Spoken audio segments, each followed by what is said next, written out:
Enlisted entrepreneurs, educational exploration, and edifying exercise. All this and more as the Stafford Weekly News starts now.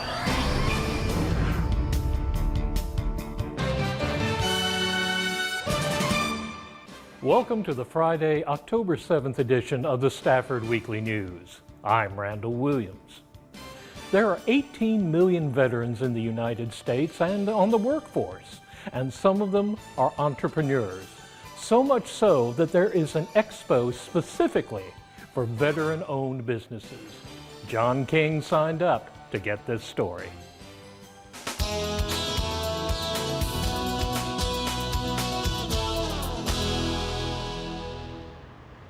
Houston Regional Veterans Business Expo that is hosting 97 exhibitors that are veteran business owners and resources for those veteran business owners. It is important because we need to make awareness of the veterans and veteran business owners and entrepreneurs here in the Houston region. And that region really covers from Killeen, Texas to Louisiana border to Corpus Christi.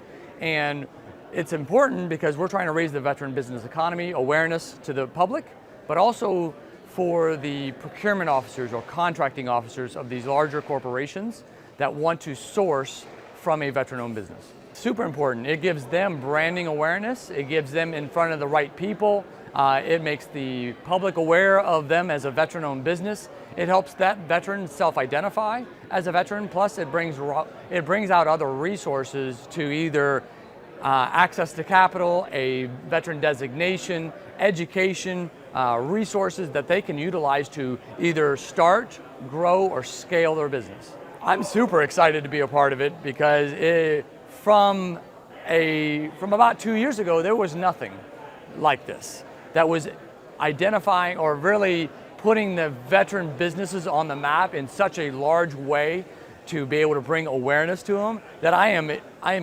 excited and focused on growing the veteran economy and getting them counted and measured in several different ways throughout the city, throughout the region, so we can actually measure the GDP impact of the veteran business owners and entrepreneurs here in the Houston region.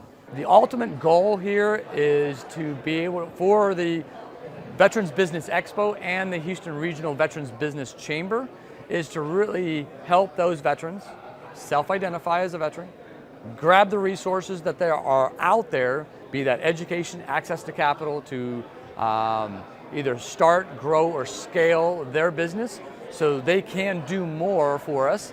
Because if you support a veteran, you're probably they're not only supporting the veteran, you're supporting their family. They probably hire veterans because they understand that the veterans that they're hiring. And then that as an economic development that stays in the community.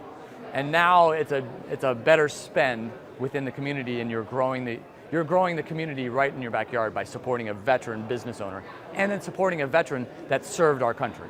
We teamed up with HCC in the very early on because of some of the education resources for entrepreneurs, and then it grew into that we got into the VMAS department, which is their Veteran Military Success Program.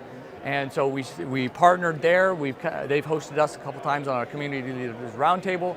And then we said, hey, why don't we do a Veterans Business Expo at one of your locations if we could? And now let's really put something on the map to where the veteran business owners can actually come here and showcase their business to the public, but also inviting all the procurement officers and the buyers and the sourcers from corporations to one location so we can grow the veteran business economy together. More information about the Houston Veteran Business Expo at houstonbusinessexpo.com, and they can find out more about the Veteran Business Chamber at Houston Regional Veterans Business Chamber of Commerce, and you can just Google that, houvveteranschamber.org.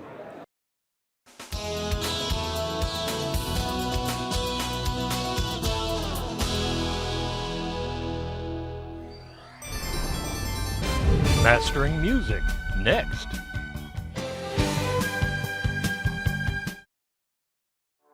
In Stafford, diversity is not just a number, it's who we are. When you are here, you become part of the story.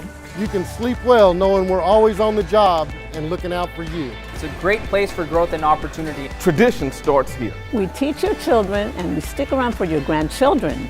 We are one We are Stafford. This is the city of Stafford, and we are one. Once you earn your associate's degree at a community college, you have the option to continue your education elsewhere. But what if you're not sure exactly where? HCC has an answer to that, and Fernando Ramirez went to the fair.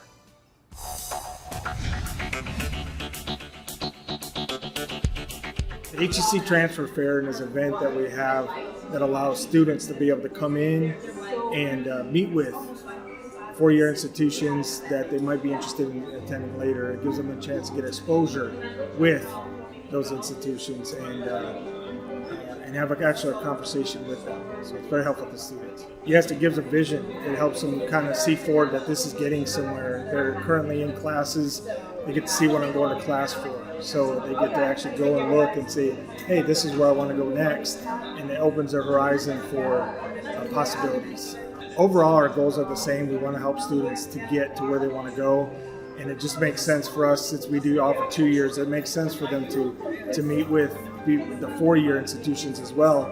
And it's good to have a good partnership so the handoff is smooth and students don't get lost in the mix and they get good advice and get headed on the right path. I think you say it is the options, and they see all the possibilities, and that can be exciting and gives energy and gives purpose behind what they're doing. And to me, that's the biggest thing that they get, is that, oh, there's opportunities here. And when they get to actually talk to somebody face to face from these institutions that they might not feel comfortable just going out after, it's very helpful for them to talk to them, get familiar, get comfortable, and see what the possibilities are. Our students here at Houston Community College, we prepare them to transfer to a university, and so the students need to know about the information that we have and the resources that we have brought to them. So my diligence to them was to go around to every classroom and provide the information, announce it, or have the instructor to announce it to the students to let them know that the transfer fair is here. Because we have so many students that plan on transferring to universities and have no idea where to start that process. So we are here, Houston Community College staff and faculty. We are an Eagle family, and we are going to help our students with that process through their educational journey. Come in, talk to these universities and see what's out there, and that practice of being able to converse with so many different people with no stress, no pressure. You're just talking, having a good time, so it helps you to feel comfortable. And having that conversation multiple times will help you to have that conversation again in the future, and then to make it less scary to go talk to somebody. And so, it's very important to get out there, practice your elevator pitch, and plus get information at the same time. So, and plus we're around helping students too if they have an issue with that too. So, the energy is amazing. I love seeing students interact with the four-year institutions and us being the liaison kind of in between it, and being able to introduce students to those institutions. The energy is just amazing. And just walking around, as you probably have seen, there's a lot of good conversations going on. Yeah, don't limit yourself with possibilities. Make sure that you're striving for your goals, because as we're seeing happen right in front of our eyes, people are achieving their goals and getting lined up and getting excitement in their careers. We all know February is Black History Month, but Black life goes on all year round, and so does HCC's Black Life Studies Club. John King sat down with the founder to get the inside story.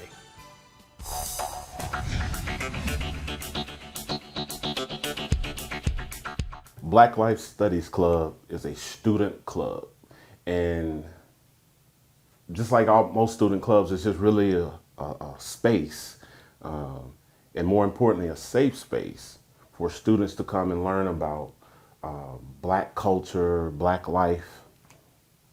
If they want to have fun, come have fun. If they, it's here. It's just a club for students to come and be themselves. Most institutions these days have what you call diversity, equity, and inclusion. Okay, this stems from a history of colleges and universities not having specific clubs for certain students, mainly minority students. So this is what these ideas of clubs like Black Life Studies Club comes from. All right, just to have a space for students to participate to help enhance their overall college experience. Walking around campus, okay, I don't see a black student union. I don't see anything specifically for black students. So I said, okay, if you want something, you gotta do it yourself. And students were looking for something like that. And when I went to the student life coordinator to inquire, it just so happens the day I was in there was 2 students in there wanting to know, well, what is it that black students can do? So I was like, hey, I got something for you. And from there, it kind of took off until the pandemic hit, and then it dropped down. Main goal is to promote the sociology department. We work with the history department.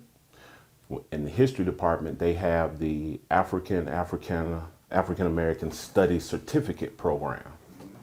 So they help us, sociology, we help them. That's the club, okay?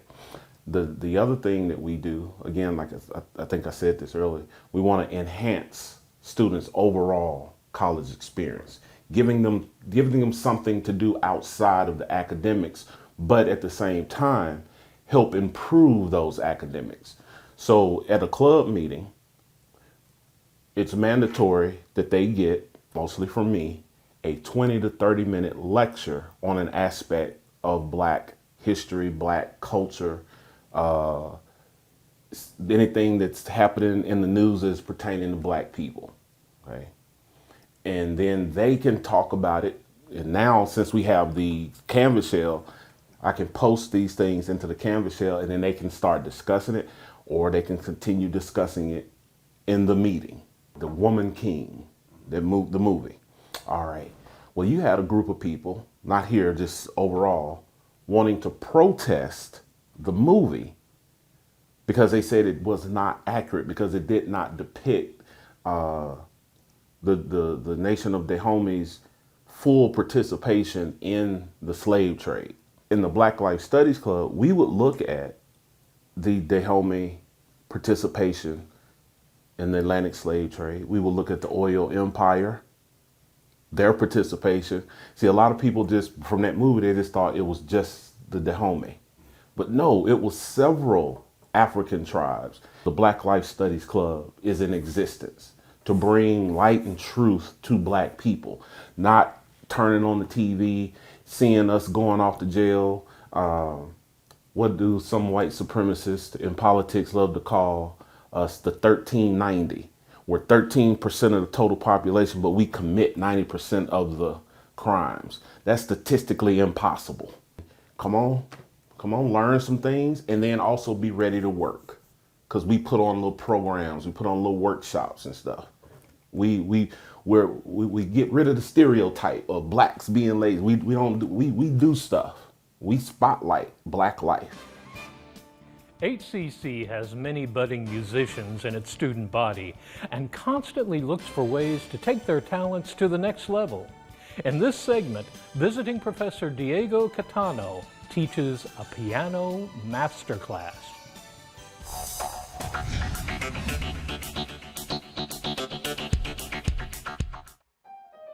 Yes, I was born in Brazil.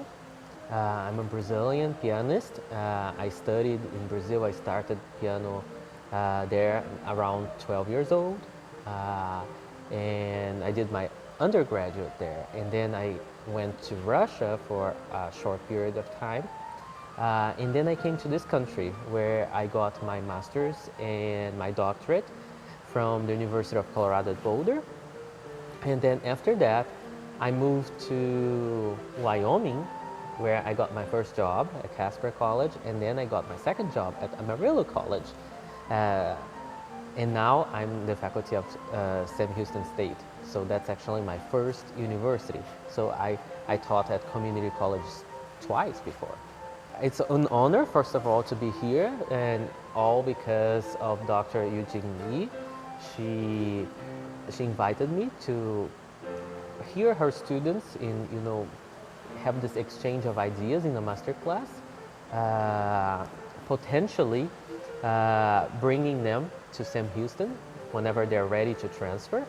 And also, I'm going to give a recital tonight with one of my favorite programs, that's French music. So that's one little practice tip you're going to do.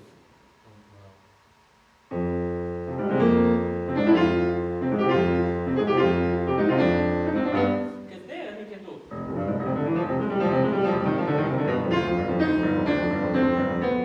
A master class is a very specific kind of class because I'm not there to teach the basics of the instrument, right? They already know their piece, so they want my points about the piece or my background, the tradition that I bring, so they can improve those pieces in a high-level performance. So in a way, it's just a high, that's why it's called a master class. It's like high-level performance getting higher level performance. And it's opportunity for them to try their repertoire in front of people and in front of another professor, because usually, and that's very interesting because sometimes our own teacher says things a million times, but once another professor says the same thing, you only need to say it once, and then the students listen to it, right? Even though the professor already said like 500 times before. So that serves that purpose too. I'm just happy to be here, and thank you for this opportunity.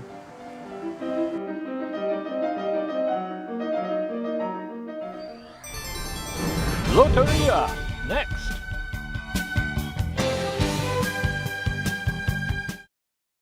You can try, but you won't find another city like Stafford, Texas. Serving our community just like you like it.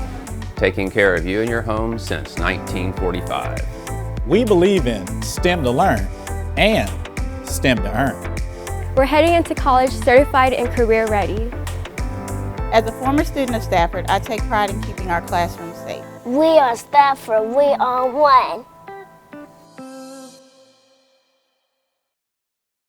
Gyms are reopening after the pandemic, so what discipline would work best for your fitness routine? Fernando Ramirez visits a local martial arts dojo that could hold the answer.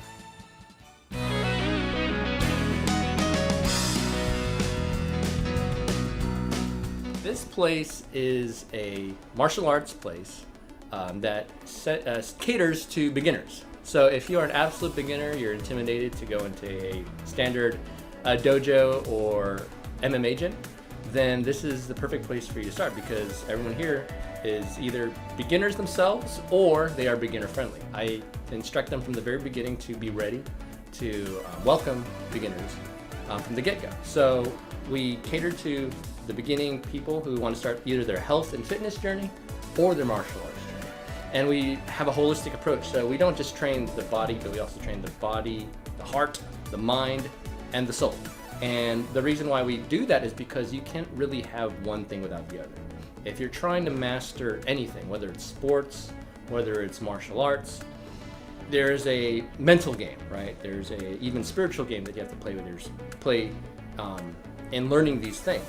And the more you master those four aspects, the body, heart, mind, and soul, the more you are able to learn quickly and also grow better as a person as well. So there's definitely a lot to it. First thing I put the students through is if they're totally beginning, I ask them to do the 6 p.m. or 7:30 a.m. fight conditioning class. Because whether they want to or not, you have to be in some kind of shape to throw down, to fight, to defend yourself. So I encourage them to get healthy first, to get fit, so that not only can they be healthier, but they can also defend themselves better. The main thing I want them to take away from here is that they should be patient with themselves and to love themselves well. Because the key to growth no matter what you do in life, is patience and love. So they always ask me, well, what's the best way to approach this, or what's the best way to live life, or some kind of question, and I can't answer that for them. But what I can answer for them is these two things: is be patient with yourself and your progress. Don't ever compare yourself to others. And then two, love yourself well. Take care of your body, take care of your mind. And from these two things, you're gonna grow as not only a person, but as a martial artist as well. If you are even remotely curious about martial arts, if you are interested in finding out a lot of answers about yourself, but you're a little bit afraid to find out more about yourself, if you're seeking growth, if you're seeking truth, if you're seeking anything that's good, come by the Zen Pan Dojo. We like to definitely get into not only the martial arts aspect, but the philosophy aspect of life itself. So if you're just either lost or you're searching in any kind of way, please come by, and just try it out. We give a week free trial, so you can try out a whole week without any kind of cost or anything, and just see if you like the vibe here, you like the people, and if you like breaking a sweat. And if you don't, then still just keep coming. I can promise you it's gonna get better. Hispanic Heritage Month has brought with it many festive events, and one at Stafford Middle School was especially exciting. Let's check in on Loteria Night.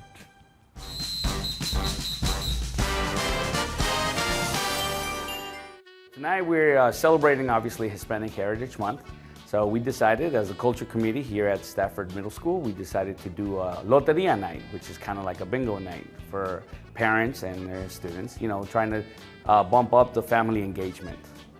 Loteria is kind of bingo, but instead of saying letters and numbers, we are going to say different words in Spanish. So the game, instead of saying at the end if you win, instead of saying bingo, you're going to say Loteria, which is kind of like a lottery, is the translation for Loteria. And it has pictures of like fruit, or people or different items that are labeled in Spanish. So if they're English-speaking parents, we're going to have a screen up that's going to show them the picture and they can follow along. If they're Spanish-speaking parents, we're going to, obviously some of them have played it, so they're going to listen to the words in Spanish, and they should be able to put a bean on top of the card, and if they win, they'll win a prize. You must fill out the whole card. Everybody ready? All right, let's listen up. El la maceta, el que vive del desierto, el diablito, el que con la pala pica, el alacrán, corazón de el melón. We are doing this as a fundraiser, yes, for our culture committee, which will it'll raise funds for a lot of the things for the teachers and sometimes for students. We'll raise funds for at the end of the year party. So we'll do a party for the 8th graders, or just anything that becomes available. We like to do that and celebrate teachers and students at the same time. So we had the fortune of getting 3 different prizes. So they have gift baskets. And one of the baskets is an educational basket. So the Stafford Middle School provided an educational basket, which has a lot of books in it. It's very nice. One of the baskets was donated by Stafford Municipal School District, which has a lot of fan items there for our parents or students. And then we have a Hispanic Heritage basket with a lot of Hispanic goodies in there. Well, I'm the Spanish teacher. I'm the Spanish teacher, and I'm also part of the culture committee here at the school. So in the culture committee, we know that there's a lot of diversity at Stafford, and we want to make things available to pretty much as many cultures as we can.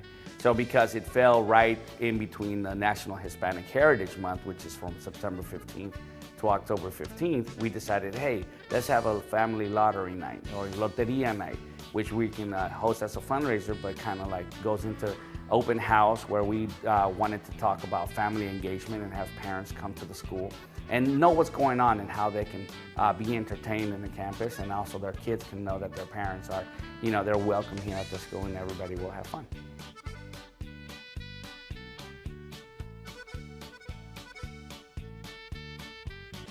That's a wrap on our news for this week. Thank you for joining us. For everyone here at Stafford Weekly News, I'm Randall Williams. May all your news be good news.